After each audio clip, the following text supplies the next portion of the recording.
Hey girls, look at this baby bump. I'm seriously gonna show you this every time because I love it so much.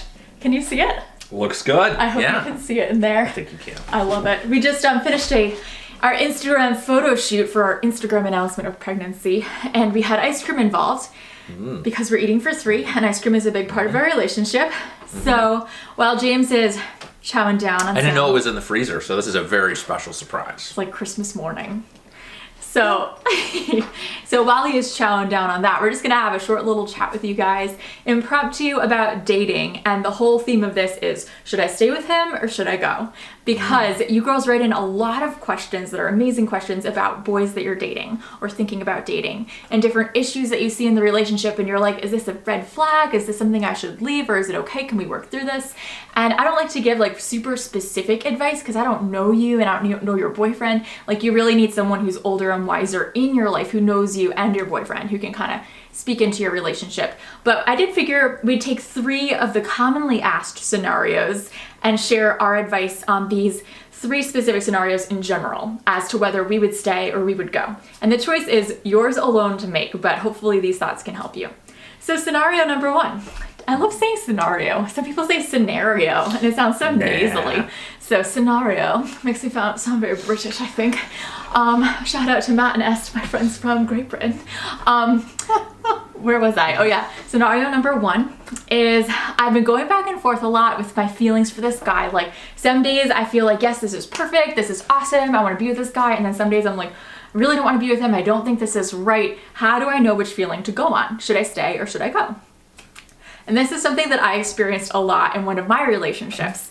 I was in my 20s and I was dating this guy, and he was wonderful. Like, he treated me so well. We had so much fun together. We talked about everything. Like, it was a really healthy, really good relationship in so many ways. But I just like felt like I couldn't totally fall in love with him. And we were dating for like a year and a half, and I just felt like, why can I not fall in love with this guy? And I couldn't figure it out why my emotions were so up and down. So I decided to track them in a calendar, which I called my emo-lander because it was an emotional calendar. And every day I would just put like an emoji face on it that described my mood that day, because I wanted to see, like, is this correlated to like my period once a month, or is this just like totally random? And as I tracked it, I realized that it was totally random. Like, some days I really liked him, some days I was indifferent, and some days I was like, I don't want to be in this relationship. And it just went like that all month long for like 2 months. So I was like, okay, this is probably not a good sign. And so I was talking with my friend Joel about it. I'm talking a lot. If you want to butt it in any way. No. I'm engaged, occupied. I also like have been thinking about this every night, and I just told him about this idea 5 minutes ago and was like, want to eat ice cream and throw in your 2 cents while I talk? So he was like, my favorite thing, eating ice cream, sure. Pretty much. That's pretty much true. So my friend Joel, I was talking to about this. He was one of my really good friends at the time. And he's like, Tiff, if you knew that there was a guy out there for you someday who was everything you'd prayed for, not that he's going to be like everything on your checklist, but that he's exactly who God has for you, and you're going to be really excited to be with him, would you still stay with this boyfriend? And I was like, not for a second. I would break up with him right now. And Joel was like, that's like telling, because that means that you're walking by fear of being alone, fear of not finding the right person, of, you know, never falling in love. But God doesn't call us to walk by fear. He calls us to walk by faith that he's good and that he has good things in store for us.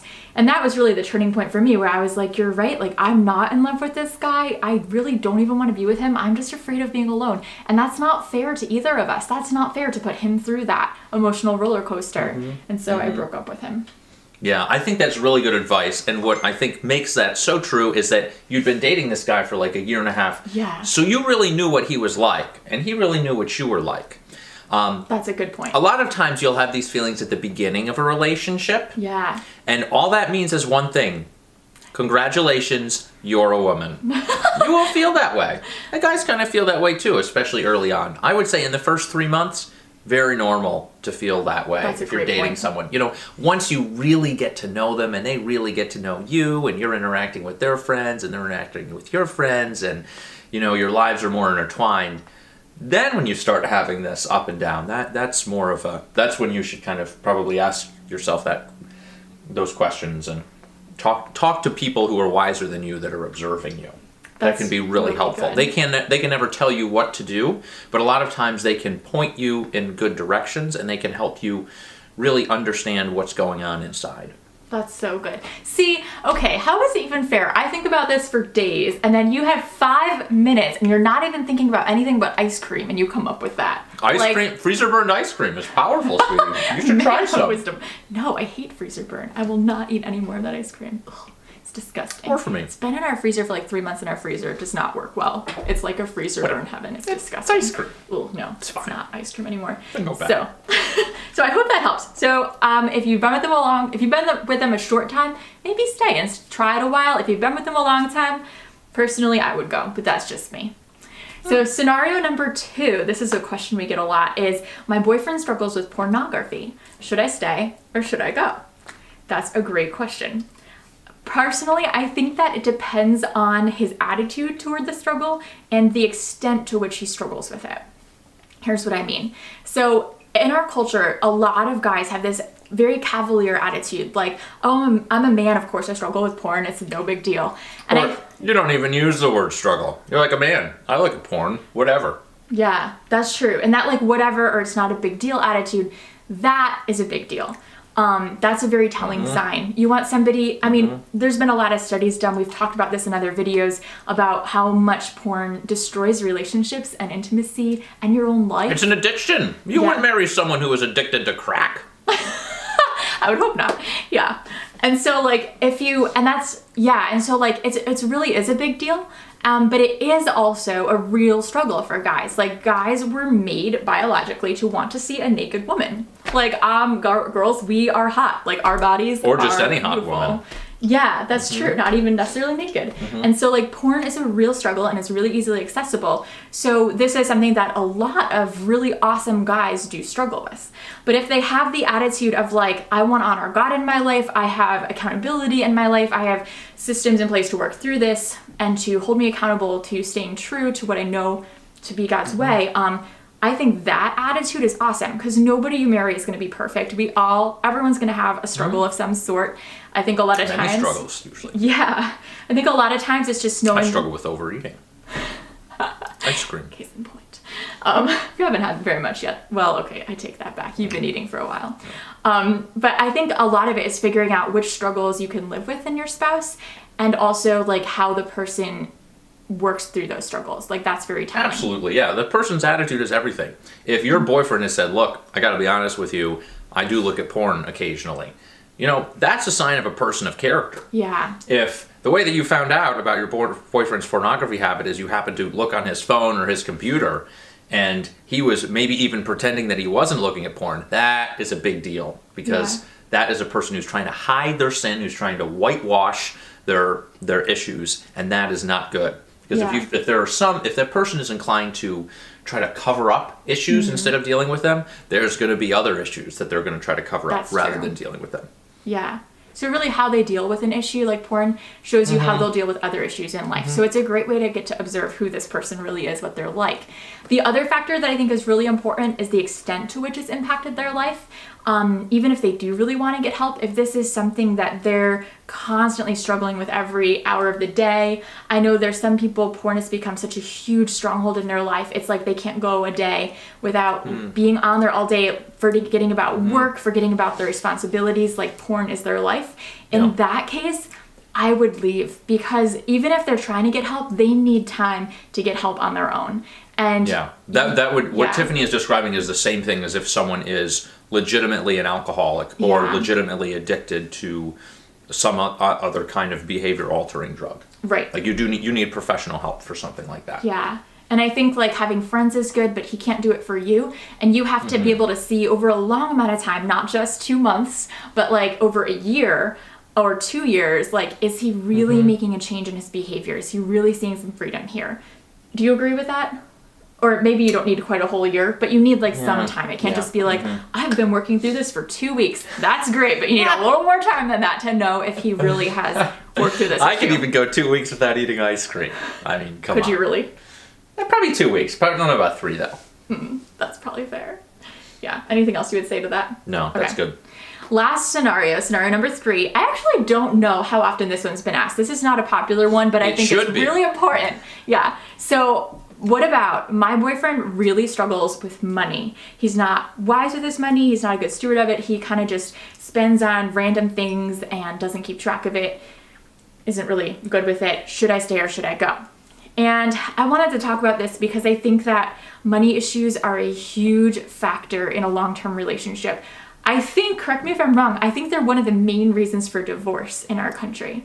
It's depending on which statistics you look at, yes. Yeah. Really big deal. So like the way you spend money is going to impact every part of your life, really. And it shows how you'll be responsible in other areas of life, not just money. And so I think that both for you and for your boyfriend, that's something you should be working on growing in always, whether you're single or dating or married. That's a really important life skill to work on, and one that we're often not taught. And if we don't see it modeled when we're growing up, like we're not going to know how to do it. So you're going to have to learn. So I know like the Dave Ramsey course has been helpful for a lot of people, his financial peace course. And just like getting even a mentor, learning how to make a budget, learning how to stick to that, learning how to say no to items that seem really awesome and you want to just buy them anyway, but say no to them. That boyfriend who I couldn't decide whether to break up with, the one issue in our relationship was money. And that was part of the reason I felt comfortable leaving him, is because I remember him buying me this nice camera for my birthday. And apparently he told me later he'd found it originally in a different color and bought it. And then he found it in the right color and bought it. And I was like, oh, okay. So he's returned the first one. And he's like, oh no, he never returned it. It sat on his bedroom floor and the bill for it sat on his credit card. And I found out that he had so much credit card debt, and that's not a reason to dump someone in and of itself. I don't think. Like, I've had credit card debt in my life. Like I think that's something that most Americans have had at some point. But he wasn't working through it. He wasn't trying to get out of it. He just kept buying and buying and adding to his credit card debt. And just that was very irresponsible. And so, yeah, so I think that, again, it's their attitude toward the issue. Are they learning how to work through it? Are they taking steps to work through it? Are you seeing real changes over time in their lives? That's what you want to look for. It is a terrible, terrible, terrible idea to marry someone who is a poor manager of money. Now, you can date someone who's a poor manager of money, but you can't marry that person. So if you want to get married to someone in the next couple of months or years, and they're a poor manager of money, they either need to shape up very quickly, or you need to find someone else. Yeah. Because that's a really big deal. Yeah. You cannot be a man if you can't manage your money. You're still a boy. Yeah, I would agree. I know that sounds really harsh, but I think it's just really true. You'll thank me later. Yeah, for real though.